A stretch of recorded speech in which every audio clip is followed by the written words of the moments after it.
Nagkasundo ang San Antonio Spurs at si Victor Wembanyama sa isang bagong 5 taong kontrata na nagkakahalaga ng $252 million ayon sa ESPN. Kapansin-pansin, kusang loob umanong tinanggihan ni Wembanyama ang mas malaking halaga upang mabigyan ng mas malaking financial flexibility ang Spurs. Ayon sa ulat, ang bagong kasunduan ni Wembanyama ay isang maximum rookie scale contract extension na may player option sa ika-5 taon. May mga bersyon ng kontrata na sana ay maaaring umabot sa 30% supermax na magtataas sa kabuuang halaga nito sa humigit kumulang $303 million. Sa halip, pinili ni Wembanyama ang 25% maximum upang magkaroon ng mas maraming espasyo ang Spurs sa salary cap sa mga susunod na taon. Malaking tulong ito kapag dumating ang panahon na kailangang palawigin ang kontrata ni Stephon Castle at Dylan Harper na kapwa nasa rookie contracts pa. Maaaring pumirma si Castle ng extension sa susunod na tag-init habang magiging eligible naman si Harper sa 2028. Tatanggap si Wembanyama ng $16.9 million sa darating na season na siyang huling taon ng kanyang rookie contract. Magsisimula naman ang kanyang bagong kontrata sa 2027 to 28 season.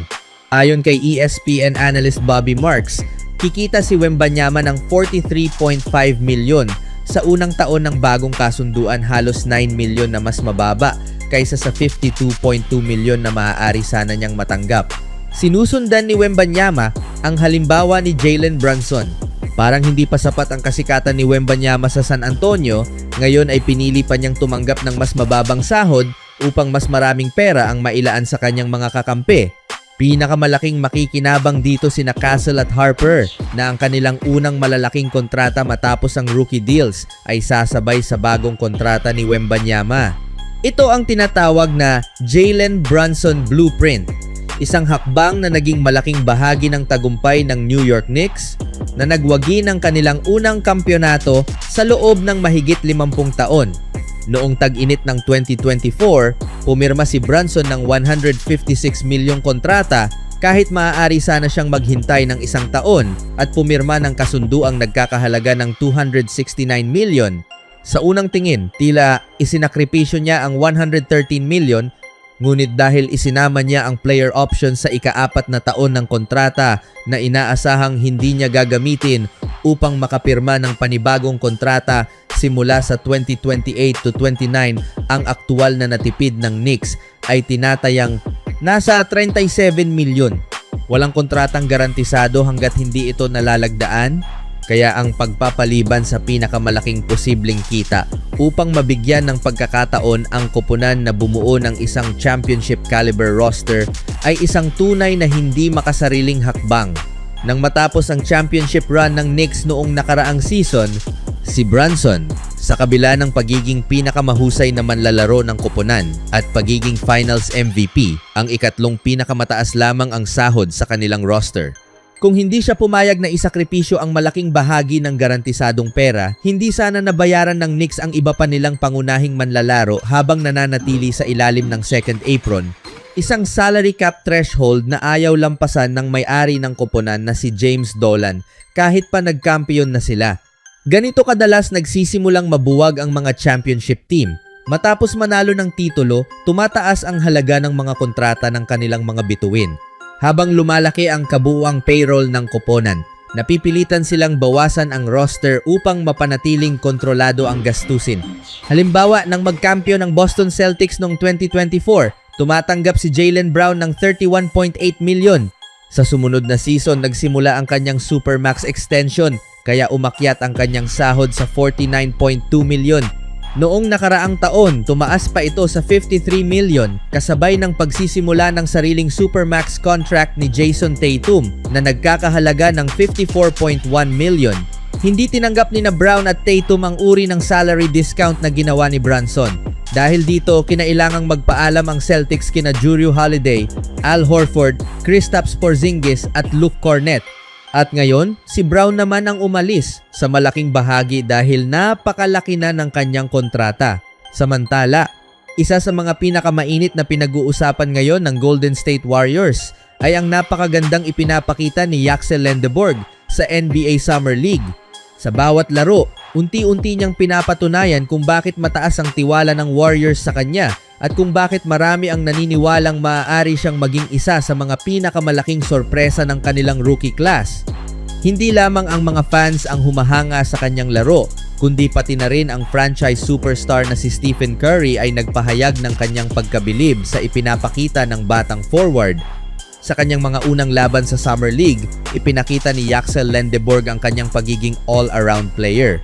Hindi lamang siya nakakapuntos ng mahusay, kundi napakalaki rin ng kanyang kontribusyon sa rebounds, assists, depensa at hustle plays. Kitang-kita na hindi siya natatakot makipagsabayan sa mas matatangkad at mas malalakas na kalaban. Sa bawat possession ay ibinibigay niya ang lahat ng kanyang lakas, dahilan upang mapansin agad siya ng coaching staff ng Warriors. Ang isa sa mga pinakamalaking impresyon na iniwan ni Lendeborg ay ang kanyang maturity sa paglalaro. Bagamat rookie pa lamang siya, kumikilos siya na parang veterano sa loob ng court. Hindi siya nagpapanik kapag may pressure, marunong siyang gumawa ng tamang desisyon at palaging nasa tamang posisyon sa opensa at depensa. Ito ang klase ng laro na matagal nang hinahanap ng Golden State para sa kanilang frontcourt. Dahil sa kanyang ipinapakita, hindi nakapagtatakang purihin siya mismo ni Stephen Curry. Ayon kay Curry, I watch all the Summer League games. I haven't been there in person, but he looked very confident, poised, and competitive. Malaking bagay ang komentong ito dahil bihira lamang magsalita si Curry tungkol sa isang rookie ng ganoon kataas ang papuri. Ipinapakita lamang nito na talagang napansin niya ang kumpiyansa at pagiging kalmado ni Lendeborg sa bawat minuto ng kanyang paglalaro. Para kay Curry, ang isang batang manlalarong may ganitong mindset ay may malaking tsansang maging matagumpay sa NBA. Hindi lamang iyon ang sinabi ng two-time MVP. Dagdag pa niya, he's a champion and I'm excited to get out there and figure it out with him. Rookies are awesome because they bring such good energy to the locker room, especially guys with the talent like him. So that's what we need. Napakalaking papuri nito mula sa leader ng Warriors. Tinawag ni Curry si Lendeborg na isang champion, isang salitang may napakalalim na kahulugan. Hindi lamang ito tumutukoy sa kanyang mga naging tagumpay noong kolehiyo, kundi pati na rin sa kanyang mentality bilang isang winner. Naniniwala si Curry na ang ganitong klase ng manlalaro ang makakatulong sa Warriors habang sinusubukan nilang bumalik sa championship contention. Isa sa mga dahilan kung bakit excited si Curry ay dahil kilala ang Warriors sa kanilang culture. Mahalaga sa kanila ang chemistry, energy, at willingness na matuto.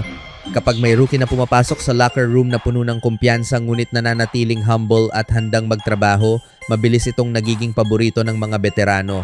Mukhang ganito ang nangyayari ngayon kay Lendeborg. Sa Summer League pa lamang ay ipinakita na niya ang kanyang versatility.